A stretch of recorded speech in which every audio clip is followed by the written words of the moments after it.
Malam harinya Kenan bersiap untuk tidur. Seharian, ia menemani Hanin di dalam kamar ini, hingga bekerja pun di dalam kamar ini. Walau berada di satu ruangan seharian, tapi tidak terlalu banyak percakapan yang terjadi pada keduanya.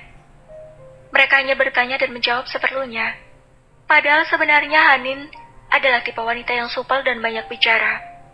Namun setelah apa yang terjadi pada dirinya kemarin, membuat Hanin enggan bersikap manis pada Kenan. Walau Kenan sudah menunjukkan sikap yang manis terhadapnya. "Mau apa?" tanya Hanin heran, karena Kenan hendak merebahkan diri di sampingnya. Saat ini Hanin sudah bisa menggerakkan tangannya bebas, karena jarum infus itu sudah tak lagi menancap di punggung tangannya. "Tidurlah." Kenan dengan santai merebahkan tubuhnya, lalu ia memiringkan tubuhnya menghadap sang istri. "Apa kamu ingin aku tiduri? Sudah tidak sakit lagi kan? Sudah bisa menjalankan tugasmu sekarang?" Hanin bergidik ngeri. Ia memundurkan tubuhnya, karena takut dengan tatapan Kenan yang seperti benar-benar akan memakannya hidup-hidup. "Aku lebih baik tidur di sofa." Hanin beranjak dari tempat tidur itu dan langsung duduk di sofa. Kenan tertawa geli, melihat ekspresi sang istri yang ketakutan. Sementara Hanin hanya bisa menatap tajam ke arah Kenan, sambil memonyongkan bibirnya. "Menyebalkan." Hanin menjulurkan lidahnya ke arah Kenan. Kenan langsung melempar selimut ke arah Hanin. "Pakai itu, nanti kedinginan." Hanin menerima selimut yang Kenan lemparkan ke arahnya, dengan tetap merengutkan bibir. Bibir Kenan terus mengembang senyum. Berkali-kali, Vicky memperingatkannya bahwa Hanin memang belum pernah melakukan hubungan seks dengan siapapun termasuk Gunawan. Karena Vicky sudah mensurvei ke beberapa teman Hanin, dan semua mengiyakan hal itu. Vicky pun meyakini bahwa Hanin adalah wanita baik-baik, karena track recordnya tidak pernah berkelakuan buruk sejak sekolah, dan selalu memiliki teman yang baik-baik pula. Kini Kenan percaya dengan apa yang dilaporkan sahabatnya. Setelah 2 malam tinggal bersama satu atap dengan wanita penggoda yang berhasil menggodanya. Walau sebenarnya Hanin tak pernah menggoda pria arogan itu. Kenan membuka tirai jendela, membiarkan cahaya matahari pagi masuk ke dalam ruangan itu. Lebih tepatnya, agar Hanin terbangun karena cahaya matahari itu akan persis mengenai sofa tempat Hanin membaringkan dirinya di sana sejak semalam. Cahaya itu menyilaukan kelopak mata Hanin, membuatnya terbangun. Ia tertidur lagi setelah melaksanakan sholat subuh. Kenan pun menyaksikan Hanin yang tengah menjalankan kewajibannya. Walau setelah itu Kenan memejamkan kembali matanya. "Bangun, dasar pemalas." Kenan menggoyangkan bahu Hanin dengan cukup kencang. Padahal dari tadi Hanin sudah membuka matanya, walau masih setengah karena berat. "Iya, bawel." Jawab Hanin yang tak sengaja tangannya meraih handuk yang melilit sempurna di pinggang Kenan untuk meraih sanggahan tangan, agar ia bisa bangun dan terduduk di sofa itu. Saat membuka tirai jendela, Kenan memang masih dalam keadaan yang masih belum berpakaian dan hanya melilitkan handuk di pinggangnya, dengan rambut yang basah, dan baru saja keluar dari kamar mandi. Tangan Hanin sontak membuat handuk Kenan melorot dan jatuh ke lantai. "Au!" teriak Hanin dan langsung menutup wajahnya. Baru kali ini Hanin melihat senjata pria. Kenan tersenyum. "Pakai kembali handukmu, cepat!" Iya, sudah." Ucap Kenan berbohong. Lalu Hanin membuka wajahnya. Singkong! Teriak Hanin lagi dan kembali menutup wajahnya, membuat Kenan kembali tertawa geli. "Ini singkong premium. Kamu akan ketagihan kalau sudah mencobanya." Kenan sengaja mendekatkan wajahnya pada Hanin. Kepala Hanin pun menggeleng. "Mesum! Dasar pria gila! Psiko! Menyebalkan!" teriak Hanin. Sungguh, rasa kesalnya sudah diubun-ubun. Kenan malah mengungkung tubuh Hanin yang sudah terduduk di sofa itu. Ia terus tertawa, hingga perutnya terasa kram. Kemudian setelah puas tertawa, perlahan Kenan pun memelankan tawanya, dan hening. Karena dirasa Hanin bahwa Kenan sudah menjauh, ia pun membuka wajahnya. Namun Hanin terkejut. Ternyata wajah Kenan justru berada tepat di depan wajahnya. "Kok masih di sini?" Sontak, Hanin menahan dada terbuka Kenan yang ingin memajukan wajahnya untuk lebih dekat dengan wajah Hanin. Dengan cepat Kenan mencium bibir ranum Hanin. Ia menarik tenggok Hanin agar Hanin tak melepas pagutan itu secara sepihak, dan ia dengan leluasa memperdalam ciuman itu. Untung saja, sebelum melaksanakan kewajibannya subuh tadi, Hanin sudah menggosok gigi dan membersihkan wajahnya, walau ia belum membersihkan diri seluruhnya dari kemarin karena sakit. Seperti biasa ketika Kenan melumat bibir itu, Hanin akan meronta dan terus berontak untuk dilepaskan. Lidah Kenan pun semakin liar. Ia menekan tengkuk Hanin dan tak melepaskan pagutan itu hingga pasokan udara di dada Hanin menipis. Cukup, Kenan! Hanin menahan dada Kenan dengan napas terengah-engah. Namun Kenan belum puas menikmati bibir manis itu. Ia kembali menarik tengkuk Hanin dan menciumnya. Ken! Suara Hanin tercekat, karena Kenan dengan cepat membungkam bibir itu lagi. Dengan rakus Kenan melahap bibir atas dan bawah Hanin bergantian. Dan sepertinya Hanin pun sudah menikmati ciuman panas itu. Ini ciuman terakhir kita, pikir Hanin, karena sesampainya di Bandara Soekarno-Hatta, ia benar-benar akan kabur dengan segala macam cara. Di Bandung, Irma sudah menunggunya. Sahabatnya itu sudah mengabarkan bahwa lusa, ia akan diinterview di kantor tempatnya bekerja. Kenan dan Hanin memasuki mobil sedan hitam. Mobil itu melaju dengan kecepatan sedang dan tanpa hambatan menuju Kuala Lumpur International Airport 2. Kenan sengaja tidak menggunakan jet pribadi, karena jarak tempuh perjalanan yang tidak memakan waktu yang lama, dan ia pun ingin berlama-lama dengan sang istri. Sedangkan setiba di Jakarta, kemungkinan kebersamaan mereka akan jarang dirasakan. Sesampainya di KLIA 2, Hanin membuka pintu mobil. Sedari tadi ia harus menurunkan ujung rok yang ia kenakan ke bawah, karena dress yang Kenan berikan cukup pendek menurutnya. Kenan berdiri cukup lama di depan pintu lobi bandara. Pintu otomatis itu terbuka cukup lama, karena Kenan berdiri di sana, sambil menunggu sang istri yang masih repot dengan pakaian dan high heels-nya. Lama banget sih. Ujar Kenan ketus saat Hanin mendekat ke arahnya. Lagian siapa suruh kasih baju seperti ini? Pendek banget, aku nggak biasa. Sungut Hanin. Belum lagi sepatunya tinggi banget, menyusahkan sekali. Kenan melirik istrinya dari samping. Ia menatap Hanin dari ujung kaki hingga kepala. Hanin terlihat cantik menggunakan dress yang pas di tubuhnya. Dress tanpa lengan berwarna hitam, dengan panjang satu jengkal di atas lutut. Hanin menjepit setengah rambutnya dan membiarkan anak rambut itu terjuntai, menutupi sedikit kedua telinga. Cantik, jawab Kenan. Apaan yang cantik? Yang ada ini tuh menyiksa, jawab Hanin, membuat Kenan tertawa. Pasalnya memang kedua tangan Hanin tantinya menurunkan ujung dress itu, karena ia tak ingin kedua pahanya terekspos. Kenan salah menyediakan pakaian untuk Hanin yang seperti ini, karena pakaian ini memang cocok untuk Vanessa, bukan Hanin. Ayo. Kenan menarik tangan Hanin dan menggenggamnya, agar langkah Hanin tak tertinggal di belakang. Ken, jalannya jangan cepat-cepat. Hanin meremat telapak tangan Kenan agar langkahnya dipelankan. Ia sulit mengimbangi langkah kaki Kenan yang panjang, ditambah langkahnya yang cepat. Lelet. Kakimu tuh udah kayak gala, ketus Hanin. Kemudian Kenan menghentikan langkahnya. Jadi gimana? Apa mau aku gendong? Enggak.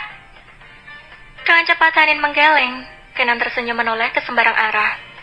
Terus? Beliin sandal jepit aja, jawab Hanin. Apa? Tanya Kenan tak percaya. Beliin sandal jepit aja, supaya aku bisa jalan cepat. Hanin menatap Kenan sembari mengedipkan kedua matanya, tanda memohon. Lagi-lagi Kenan harus menahan senyum sambil mengedarkan pandangannya ke sembarang arah. Ia terlalu gemas jika harus melihat ekspresi wanita di hadapannya ini. Ya sudah, ayo. Kita beli sandal jepit di dalam.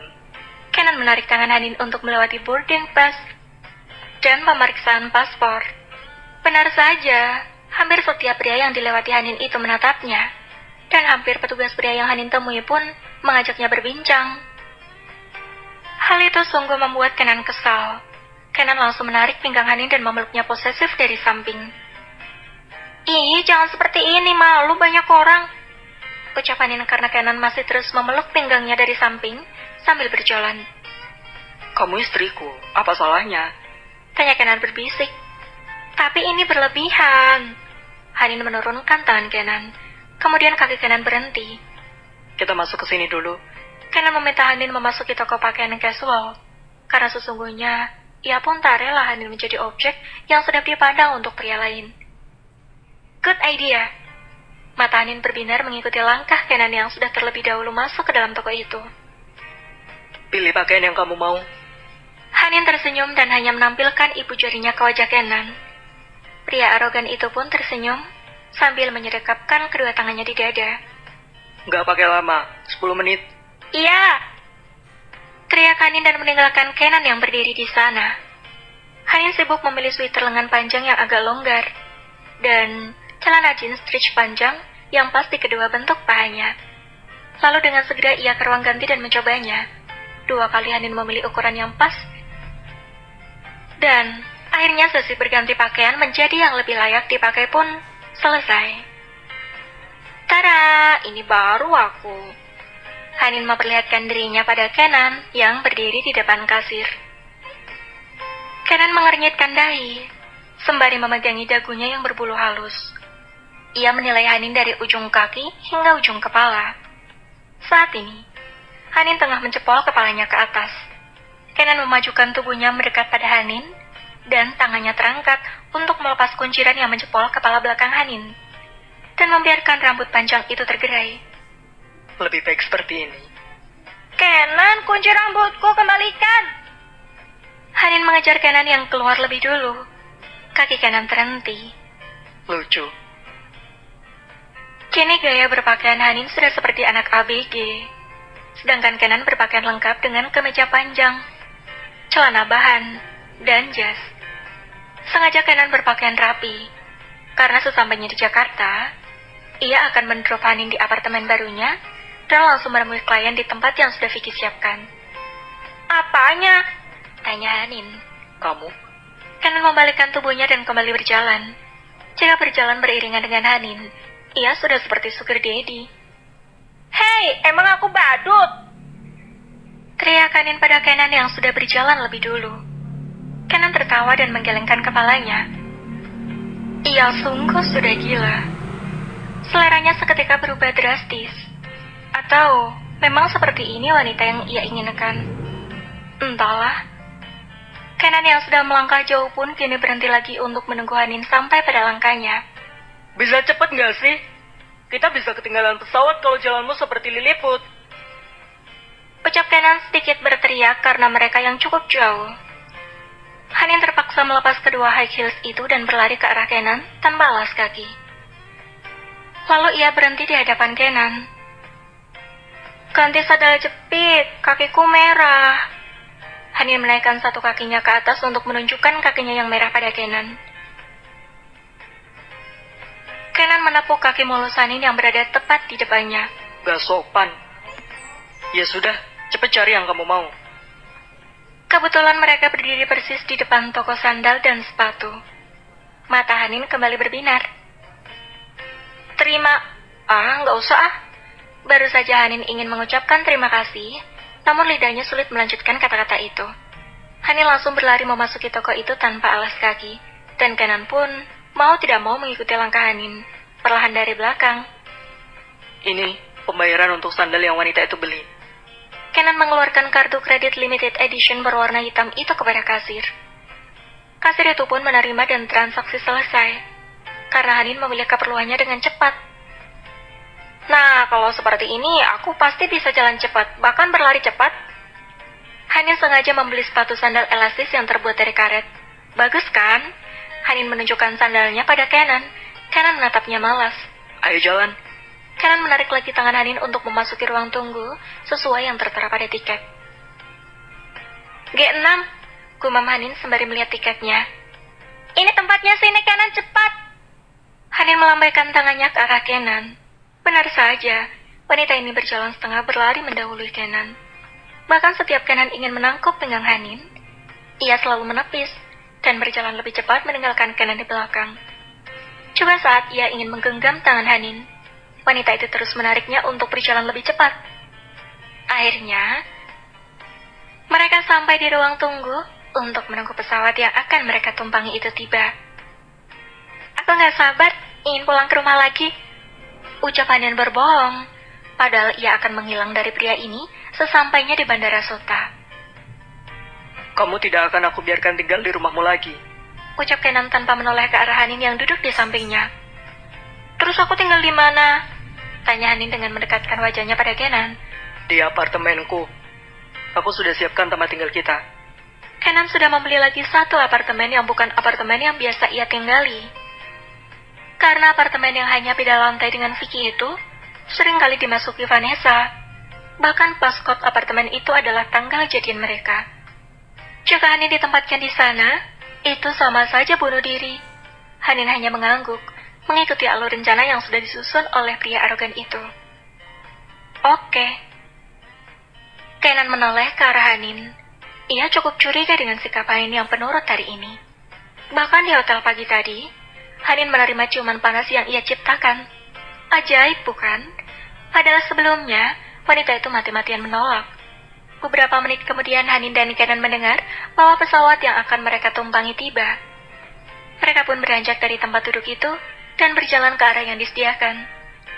Kenan membiarkan Hanin berjalan lebih dulu, dan ia mengawal sang istri dari belakang dengan sesekali memegang pinggangnya. Au! Hanin meringis karena kepalanya terkena ujung koper saat orang di depannya hendak menaruh koper kecil itu di atas kabin. Saat koper itu melayang ke atas, secara tidak sengaja mengenai pelipis Hanin. Ups, sorry. Ucap wanita parubaya itu dengan cepat. Kenan pun dengan cepat merangkul kepala Hanin dari belakang dan mengusap pelipis itu. It's okay, jawab Hanin. Tangan Kenan terus mengusap pelipis Hanin dan menarik wajah Hanin untuk menghadapnya. Tidak berdarah. Iya, nggak apa-apa kok, jawab Hanin. Ini kesekian kalinya. Kenan terpesona oleh wanita yang ia sering sebut sebagai wanita penggoda. Seperti di Javu, ia pun pernah mengalami hal ini. Bedanya saat itu ia bersama Vanessa. Dan Vanessa menjadi korban kecil seperti Hanin tadi. Namun saat itu Vanessa tak terima dan mengumpat wanita parubaya yang tengah kesulitan mengangkat koper kecilnya ke atas. Lalu tidak sengaja mengenai Vanessa yang berdiri persis di belakangnya. Hingga akhirnya menimbulkan keributan, dan Vanessa menuntut kerugian pada wanita parubaya itu. Vanessa pun memarahi Kenan, karena tidak menyediakan jet pribadi dan malah menaiki pesawat komersil biasa. Padahal walau pesawat komersil biasa, tapi Kenan tetap memilih kursi bisnis VIP, yang sangat nyaman untuk rehat dengan 1-2 jam perjalanan. Kenan menuntun Hanin untuk duduk lebih dulu. Kemudian, ia pun ikut duduk di samping sang istri. Masih sakit? Tanya Kenan sembari mengelus pelipis Hanin. Hanin pun memegang pelipisnya dan menggeleng. Enggak kok, enggak apa-apa. Lagian ibu tadi tidak sengaja. Aku juga salah. Malah bengong melihat ibu itu kerepotan. Harusnya aku bantu menaikkan kopernya tadi. Jawab Hanin santai. Kenan tersenyum menatap wajah Hanin yang lembut. Kiara, kapankah kamu pulang dari Kuala Lumpur?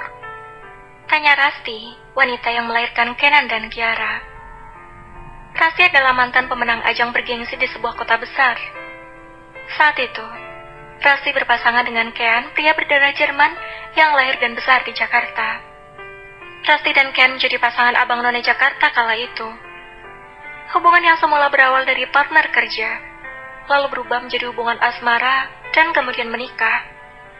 2 tahun pernikahan, pasangan ini dikaruniai putra yang bernama Kenan Aditama. Nama belakang yang disematkan dari keluarga besar sang ayah. 5 tahun kemudian, Rasti melahirkan anak kedua, seorang putri yang bernama Kiara. Rasti dan Kean saling mencintai, walau semula keluarga Kean menentang hubungan mereka, karena Rasti berasal dari keluarga biasa. Oleh sebab itu, hingga kini Rasti memilih sendiri dan tidak mau menikah lagi. Walau saat itu ia masih terbilang cukup muda ketika Kean meninggal. Namun ia lebih memilih membesarkan kedua anaknya sendiri. Ditambah sosok Kenan yang sangat mirip dengan sang suami, membuat Rasti tidak mempunyai keinginan untuk menggantikan posisi suaminya oleh pria lain. Cukup Kenan dan Kiara yang menjadi pelipur lara. Harusnya nanti siang sudah tiba, Mam, jawab Kiara.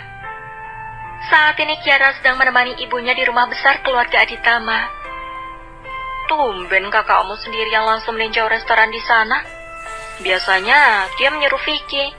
Kiara mengerdikan bahunya. Gak tahu, mungkin memang sedang ada trouble di sana. Ah, masa? Setahu mama restoran di sana aman-aman saja. Kiara menghampiri ibunya. Ya sudah sih, Mam. Kalau sudah sampai Jakarta pasti kakak mampir ke sini. Mami rindu kakakmu, ucap Rasti.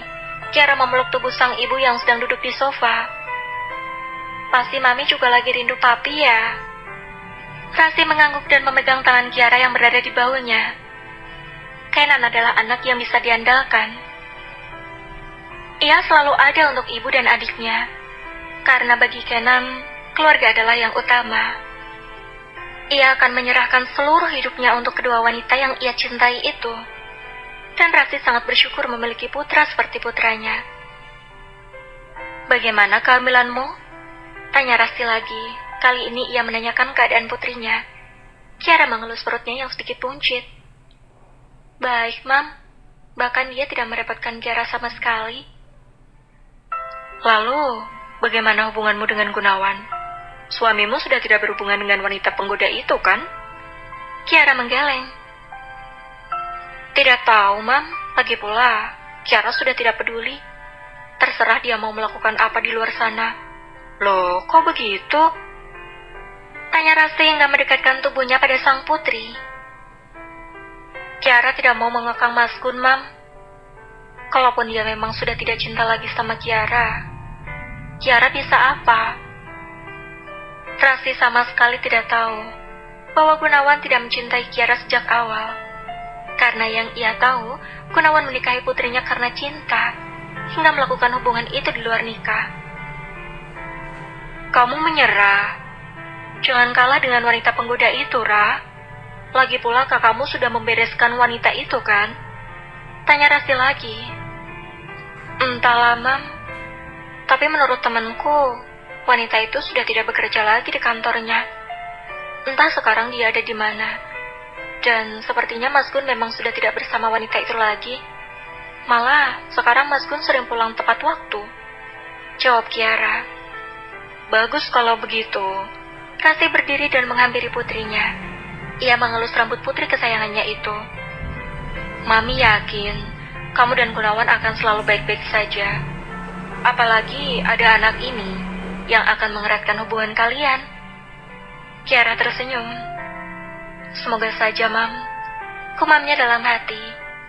Tepat di balik pintu itu, Gunawan berdiri dan mendengar percakapan antara istri dan mertuanya. Kebetulan Kiara dan Rasti tengah duduk di teras taman belakang. Mereka sedang duduk santai ditemani dengan secangkir teh hangat. Gunawan baru saja mengantar istrinya ke rumah ini. Seperti biasa, jika Kiara sedang tidak ada kegiatan, ia meminta sang suami untuk diantarkan ke rumah ibunya sebelum Gunawan berangkat ke kantor. Kemudian Gunawan kembali lagi ke rumah itu karena ada sesuatu yang tertinggal.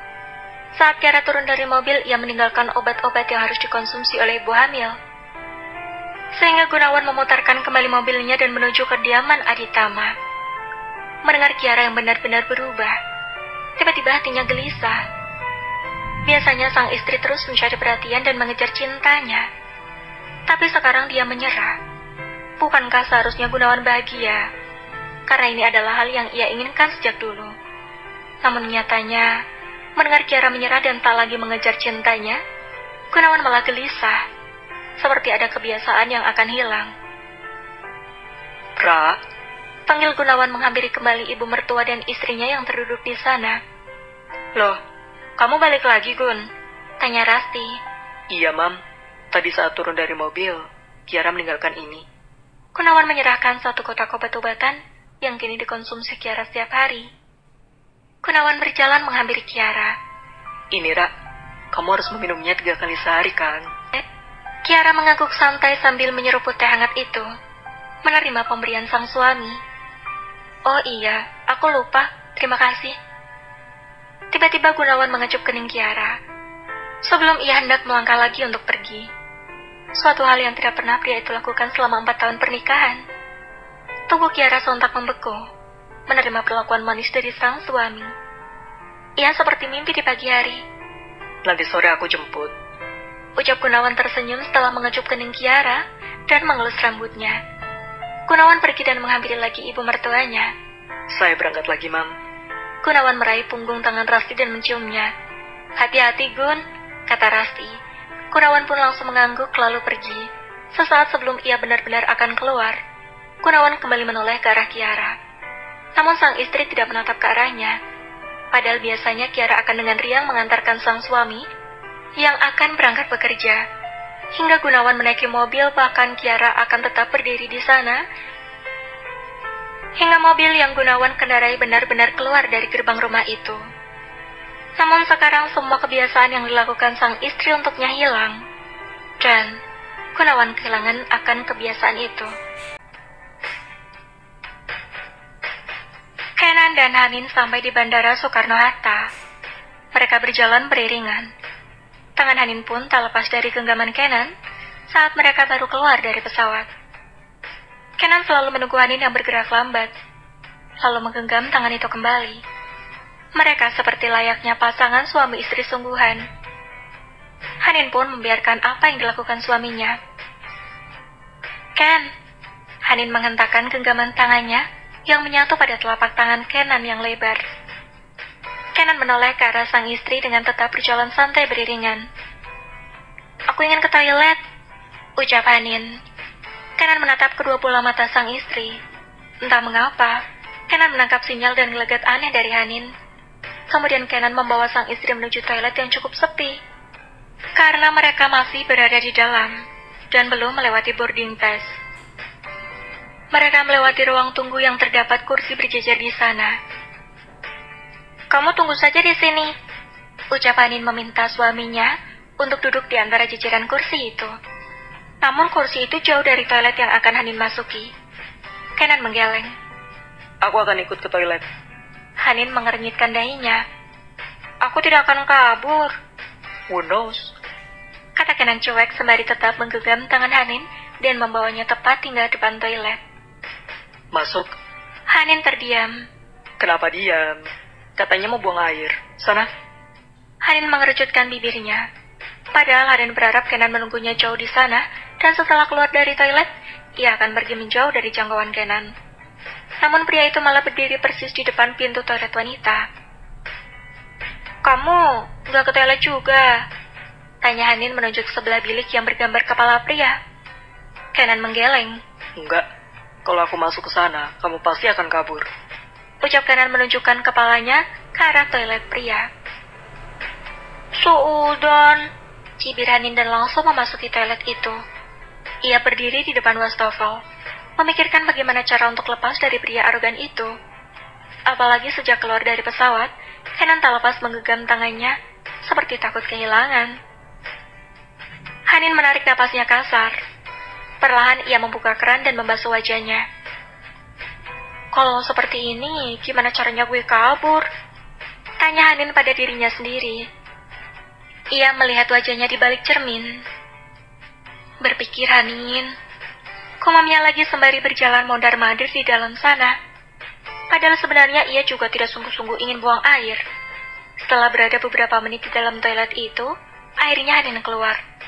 Lama sekali, ujar Kenan yang kini mendekatkan tubuhnya setelah lama bersandar di dinding sejajar dengan pintu toilet yang Hanin buka. Lagian siapa suruh nunggu di sini? Kan tadi aku suruh duduk di sana. Jawab Hanin ketus. Lalu Kenan langsung menarik tangan Hanin dan kembali berjalan. Sudah, jangan banyak bicara. Hanin menoleh ke arah Kenan dan berkata, dasar pemaksa. Kenan hanya tersenyum tanpa menoleh ke arah Hanin yang sedang ngedumel. Tatapan Kenan tetap lurus ke depan. Mereka pun sampai di tempat pemeriksaan barang dan paspor. Kenan sengaja meminta Hanin berdiri di depannya. Pria itu bak seorang pengawal yang setia mengawal ratunya. Kenan hanya ingin memastikan bahwa Hanin tetap selalu berada di genggamannya. Setelah melewati security check, Kenan tak lagi menggenggam tangan Hanin. Mereka berjalan beriringan dengan sedikit jarak, karena area ini sudah sangat ramai. Kenan tidak ingin ada berita aneh jika ia menggandeng seorang wanita asing yang bukan tunangannya. Mengingat, Kenan cukup terkenal di sini, karena selain dikenal sebagai pengusaha muda yang sukses, ia pun memiliki tunangan seorang model. Sehingga wajah keduanya beberapa kali muncul di berita infotainment. Jangan jauh-jauh dariku, perintah Kenan dengan suara pelan dan pandangan lurus ke depan. Iya, aku tahu, jawab Hanin. Kenan sudah menyuruh Vicky untuk membawa 2 mobil. 1 mobil untuknya, dan 1 lagi untuk membawa Hanin ke apartemen. Sangat riskan jika ia yang mengantar Hanin langsung ke apartemen barunya. Sehingga ia meminta 2 bodyguard-nya untuk membawa sang istri ke sana. Kita keluar bersama, tapi kamu naik ke mobil silver yang berada di depan mobilku. Aku masuk ke mobilku lebih dulu, kemudian kamu. Pinta Kenan lagi. Mengerti? Hanin hanya mengangguk malas. Kenan dan Hanin melangkah keluar dengan santai. Namun tiba-tiba, Kenan dikejutkan dengan kehadiran seseorang di luar sana. Untung saja mata Kenan jeli dan mampu menangkap sosok itu dari kejauhan. Spontan, ia menarik tangan Hanin dan berjalan cepat ke sebuah lorong yang sepi. Ada apa sih? Tanya Hanin yang tidak siap tubuhnya ditarik oleh Kenan. Sebentar. Kenan meminta Hanin untuk bersandar di dinding, persis di sebelahnya, dan ia merogoh saku celana untuk mengambil ponsel. Kenan lupa, sejak keluar pesawat ia belum mengaktifkan kembali ponselnya. Saat ponsel itu aktif, terdengar rentetan bunyi yang muncul dari beberapa aplikasi, termasuk aplikasi WhatsApp yang menunjukkan pesan dari Vicky. Kenan langsung membuka pesan itu. Ken, sorry. Gue nggak bisa menahan Vanessa buat nggak ikut jemput lo. Dia ngotot, dan gue paling nggak bisa debat sama pacar lo. Suruh Hanin berdiri di pintu 3. Gue udah siapin mobil buat dia. Ah, sial! Ucap Kenan sembari mengusap wajahnya kasar. Kenapa? Di luar ada Vanessa. Tunangan kamu? Tanya Hanin lagi. Kenan dengan cepat menganggukkan kepalanya. Han, kita pisah di sini. Kamu ke pintu 3. Di sana ada 2 pengawalku yang sudah menunggumu. Hanin ingin sekali tersenyum dan berkata, yes, karena akhirnya ia memiliki peluang untuk kabur. Namun ia berusaha untuk bersikap biasa. Tapi aku nggak ngenalin pengawal kamu. Mereka mengenalimu, ucap Kenan. Karena kedua pengawal itu memang yang selalu berdiri di depan rumah Hanin waktu itu untuk mengawasi gerak-geriknya. Bahkan kedua pengawal ini pula yang pernah membekap Hanin dan membawanya ke hotel. Hanin semakin tahu apa yang harus ia lakukan sekarang. Oke, Hanin mengangguk. Kamu jalan duluan, aku di belakang. Pinta Kenan. Iya, jawab Hanin malas dan kembali berjalan. Kenan dan Hanin kembali melangkah keluar. Di sana, Vanessa dengan riang melambaikan tangannya ke atas. Kenan pun membalas senyum itu. Sejujurnya ia tak tega karena telah membohongi kekasihnya. Namun ia pun tak ingin melepaskan Hanin. Sayang, aku kangen banget. Vanessa langsung memeluk tunangannya itu dengan erat. Sementara Hanin hanya melihatnya malas. Dasar pria kemaruk. Udah punya tunangan masih aja mau nikahin gue. Gumamnya. Mata Kenan sesekali melirik ke arah Hanin yang masih berjalan terus menuju pelang yang bertuliskan pintu 3. Sementara ia sudah berada di depan Vanessa dan Vicky. Kamu nggak lagi banyak kerjaan, sampai repot-repot mau jemput aku? Tanya Kenan. Sebenarnya ada, tapi karena aku kangen banget sama kamu, jadi aku batalin semua janji hari ini, demi kamu. Vanessa menggelayutkan kepalanya di lengan sang kekasih. Hanin menoleh ke belakang. Ia melihat apa yang sedang Kenan lakukan. Ternyata sang suami tengah sibuk berbincang dengan kekasihnya yang manja itu. Hanin pun melihat kedua pengawal Kenan tidak sedang melihat ke arahnya. Juga Vicky, asisten sang suami yang sedang berbincang di telepon sambil menunduk. Hanin menggunakan kesempatan itu untuk berbelok sedikit ke kiri, ke jalur yang entah akan membawa dia kemana. Paling tidak, ia akan menghilang dulu dari jangkauan mata Kenan dan antek-anteknya. Hanin berlari dan terus berlari. Ia bertanya pada petugas di sana, tempat bus travel yang membawa ke Bandung. Lalu Hanin kembali berlari, karena bus itu akan berangkat 10 menit lagi. Di luar sana Kenan mengedarkan pandangannya karena tak melihat sosok wanita yang memakai sweater dan jeans dengan rambut curly, terurai berwarna agak kecoklatan. Vic, sebentar Van. Kenan melepas lengannya yang sedang digelayuti sang kekasih, lalu ia berjalan menghampiri Vicky. Hanin mana? Tanya Kenan berbisik. Ini, gue baru dapat telepon dari Joko. Jawab Vicky yang memang sedang menerima telepon dari salah satu pengawal Kenan yang berdiri tepat di pintu 3. Hanin kabur. Ucap Vicky berbisik sambil memasukkan ponselnya ke saku. Ah, sial. Lo gimana sih? Emang gak liatin dia pas jalan tadi ke arah mana? Tanya Kenan. Sorry, gue lagi nerima telepon, jadi gak perhatiin dia. Lu juga malah asyik sama Vanessa. Ah, sial. Kenan menendang kap depan mobilnya. Vanessa mendekati sang kekasih yang sedang terlihat kesal. Kenapa sayang? Ah, si Vicky bego. Kenan langsung memasuki mobilnya dengan aura menakutkan. Kenapa, Vic? Tanya Vanessa. Vicky hanya mengangkat baunya. Ada bisnis yang gak cool. Ia pun kemudian memasuki mobil dan duduk di bangku kemudi. Vicky melihat Kenan dari kaca spion, dan Kenan pun membalas tatapan itu dengan tajam. Vicky menghela napasnya. Ia tahu bahwa sahabat sekaligus bosnya ini akan marah besar dan mencacinya. Kemudian Vicky mulai menyalakan mesin mobil itu. Sedangkan Kenan sibuk memerintahkan kedua pengawal yang ada di sana untuk berkeliling bandara dan mencari istrinya sampai dapat. Jika tidak, kedua pengawal itu tahu apa yang akan Kenan lakukan pada mereka. Sementara di dalam minibus yang berjalan menuju Bandung, Hanin tersenyum riang. Ia sengaja tak mengaktifkan teleponnya sebelum sampai di Bandung, karena khawatir Kenan akan melacak keberadaannya dengan mudah. Sesampainya di Bandung, ia akan mengganti SIM card dengan yang baru dan membuang nomor telepon lamanya. Bye-bye Kenan, gumam Hanin dalam hati. Sebenarnya ia pun tak ingin melakukan hal ini, karena walau bagaimanapun statusnya kini adalah seorang istri. Namun ia tak bisa menjadi istri simpanan seperti yang Kenan lakukan terhadapnya. Ia ingin diakui sebagai istri sesungguhnya, karena semua wanita ingin seperti itu. Sejujurnya walau Kenan menyebalkan, tapi ia akan berusaha untuk menjadi istri yang baik jika pria itu tak memiliki tunangan. Hanin tak tahu bagaimana nasibnya nanti. Yang jelas saat ini, ia akan mengeksplor dirinya sendiri. Urusan cinta itu nomor kesekian. Yang penting ia ingin membahagiakan dirinya sendiri. Sesampainya di Bandung, Hanin langsung datang ke rumah Irma. Ia berdiri di depan rumah itu. Untungnya sekitar 4 bulan lalu, ia main ke rumah ini bersama Carmen. Tepatnya saat Irma ulang tahun. Hanin dan Carmen memberi kejutan dengan langsung datang ke rumah sahabatnya itu, dan Hanin masih hafal betul jalan menuju rumah ini. Sebelum sampai di rumah ini, Hanin juga sudah membeli kartu baru untuk dimasukkan ke dalam ponselnya. Ia pun menghubungi Irma bahwa ia sudah berada di kota ini. Hanin, panggil Irma saat Hanin masih berdiri di depan pagar rumah minimalis itu. Irma menongolkan kepalanya pada jendela mobil. Mobil itu berhenti tepat di depan Hanin yang sedang berdiri.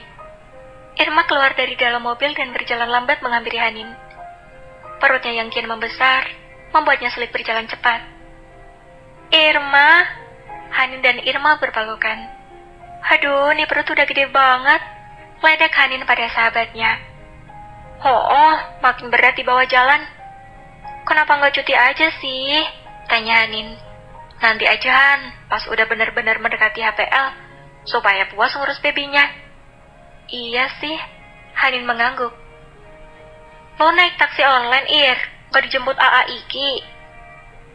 Tanya Hanin lagi karena biasanya Irma dengan suaminya yang bernama Rizky itu lengket bagai perangko. Di mana ada Irma, pasti ada Rizky, dan di mana ada Rizky pasti ada Irma. Mereka berpacaran sejak SMA. Dan Rizky adalah kakak kelas Irma, Hanin, dan Carmen 2 tahun di atasnya. Kemudian Rizky dan Irma menikah setelah lulus kuliah. Biasanya gue dijemput, tapi berhubung lo telepon udah ada di sini, ya udah gue langsung izin pulang. Sorry ya Ir. Hanin memperlihatkan jajaran giginya yang rapi. Nggak apa-apa kali ya, santai aja. Lagian kedatangan lo udah gue tunggu-tunggu kok. Thank you Irma. Hanin memeluk sahabatnya yang sudah seperti dewa penolong untuknya. Ya udah masuk yuk. Hanin mengikuti langkah Irma dan memasuki rumah minimalis itu sambil menarik koper kecil yang berwarna ungu. Koper itu berisi pakaian baru dan bermerek yang sengaja disiapkan Kenan untuk istrinya. Hanin pun belum membuka isi dari pakaian itu. Kenan menyiapkan koper itu ketika mereka hendak berangkat ke Jakarta, dan Hanin belum membukanya sama sekali. Ir, gue langsung sewa kontrakan kecil aja deket sini. Ucap Hanin yang ikut ke dapur ketika Irma ingin menyiapkan minuman untuk sahabatnya. Udah sih, lu tinggal di sini aja dulu. Nanti kalau udah Fik dapat kerja baru ngontrak atau ngekos. Ih, gue gak enak lah sama Aiki. Ya elahan, kayak sama siapa aja sih lo? Irma menyodorkan minuman dingin berwarna merah pada Hanin, dan Hanin langsung menerima serta meminumnya. Gue juga udah cerita tentang masa lalu sama Aiki. Dia juga kesian liat lo. Orang kaya emang suka seenaknya, Han. Sabar ya. Irma menepuk pundak Hanin. Hanin mengangguk dan menghabiskan minuman dingin yang sangat menyegarkan di tenggorokannya. Lo haus? Ya ampun, kayak orang kagak minum ratusan tahun. Ledek Irma yang hanya dibalas cengiran oleh Hanin. Irma pun tertawa. Di sisi lain, Kenan masih uring-uringan karena hingga saat ini, semua orang suruhannya tidak bisa melacak keberadaan Hanin. Ken, besok kita masih ada satu kali pertemuan lagi dengan Mr. Anderson. Ucap Vicky saat keduanya selesai berbincang dengan satu klien di sebuah restoran hotel. Sesampainya di bandara, Vicky langsung membawa Kenan untuk bertemu dengan salah satu klien yang datang dari Amerika untuk kerjasama pengiriman udang lobster ke negaranya. Vanessa pun ikut bersama kedua pria yang tengah bekerja ini. Kekasih Kenan itu memesan kamar dan kini tengah menikmati olahraga renang di sana. Kenan hanya diam dan tidak menanggapi perkataan Vicky. Ken, lu masih marah sama gue? Tanya Vicky. Iya. Jawab Kenan ketus. Ntar juga istri lo ketemu, sabar napa? Ini belum 1 kali 24 jam. Ucap Vicky.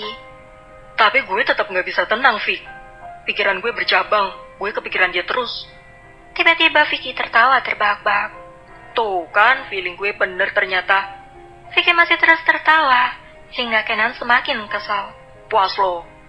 Vicky masih tertawa, walau ia berusaha untuk menyudahi tawa itu. Lo bener-bener udah jatuh cinta sama wanita itu?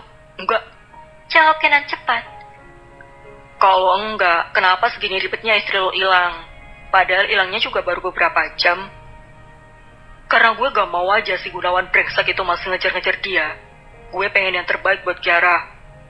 Are you sure? Tanya Vicky.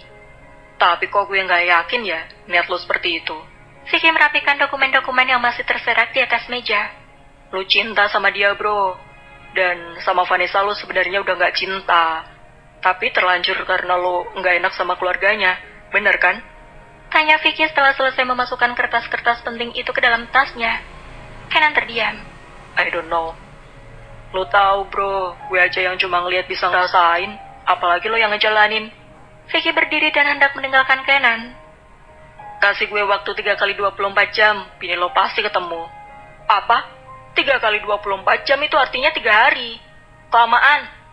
Ya elah Ken, kerjaan gue banyak. Keluh Vicky. Ini kan salah lo, jadi lo harus tanggung jawab. Pokoknya besok laporan keberadaan Hanin harus ada. Dan kalau enggak, gak dapat insentif, plus gak ada namanya jalan-jalan ke Eropa akhir tahun. Halah, basi lo. Vicky menyela kata-kata yang belum sempat Kenan selesaikan. Ya salah lo. Kenan berdiri. Sayang, kenapa sih kok kalian ribut? Tanya Vanessa yang langsung bergelayut di pundak Kenan. Dengan pakaian renang yang masih sedikit basah, dan bagian bawahnya ditutupi oleh kain pantai. Ini si Vicky banyak ulah. Ucap Kenan ketus dengan lirikan tajam ke arah sahabatnya. Kok gue? Lo kali? Vicky meluyur sembari tertawa. Sayang, kenapa sih marah-marah terus dari tadi? Nanti cepet tua loh. Lagian kasihan Vicky dimarahin terus. Ucap Vanessa untuk menenangkan kekasihnya. Namun bukan tenang, Kenan malah semakin kesal. Belain aja dia. Pacaran sana sama dia. Jawab Kenan asal dan hendak meninggalkan Vanessa. Pikiran Kenan saat ini memang benar-benar kacau. Isi kepalanya hanya Hanin, wanita yang baru 2 hari ia nikahi. Loh, kok kamu malah marahin aku sih? Tahu pusing, aku mau pulang. Kaki Kenan hendak melangkah keluar. Sayang, kok gitu terus aku pulang sama siapa? Tanya Vanessa bingung. Nanti supirku akan menjemputmu. Kenan! Teriak Vanessa yang tidak terima ditinggalkan oleh kekasihnya sendiri di sini. Padahal sebelumnya, Ia sudah membayangkan akan bermalam panjang di hotel ini. Kenan! Pria itu tetap berjalan keluar dan menghiraukan panggilan itu. Perkataan Vicky masih terngiang di kepalanya. Benarkah aku mencintai wanita penggoda itu? Kumamnya dalam hati sambil menggelengkan kepala. Lagi-lagi ia menafikan rasa itu. Ia berjalan menuju lobi dan meminta karyawan hotel untuk mengeluarkan mobil yang Vicky tinggalkan di basement. Sementara sang asisten pulang menggunakan taksi online.